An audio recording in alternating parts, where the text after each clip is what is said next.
धेरै पहिले कुनै तलाउमा दुईटा भ्यागुता बस्थे। तलाउमा प्रशस्त दानापानी थियो।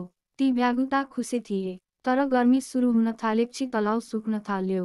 सुक्न थालेको केही दिनपछि त तलाउमा कति पनि पानी बाँकी रहेन। ती दुवै भ्यागुता पानी भएको तलाउको खोजीमा हिँडे। हिँड्दा हिँड्दै तिनीहरूले एउटा इनार भेटे। तिनीहरूले इनारको किनारमा बसेर इनारभित्र हेरे। इनार गहिरो भए पनि प्रशस्त पानी थियो। इनार देखेर एउटा भ्यागुतो अत्यन्त खुसी भयो र भन्यो, यो इनार हाम्रा लागि अति सुरक्षित छ। पानी पनि मिठो र शीतल हुनुपर्छ। हामी यही बस्नका लागि इनारमा पस्छौं। अर्को भ्यागुतो बुद्धिमान र दूरदर्शी थियो। उसले भन्यो, त्यसरी हतारिनु हुँदैन मित्र, हामी बसेको तलाउ सुकेर त्यसलाई छोड्नु पर्यो।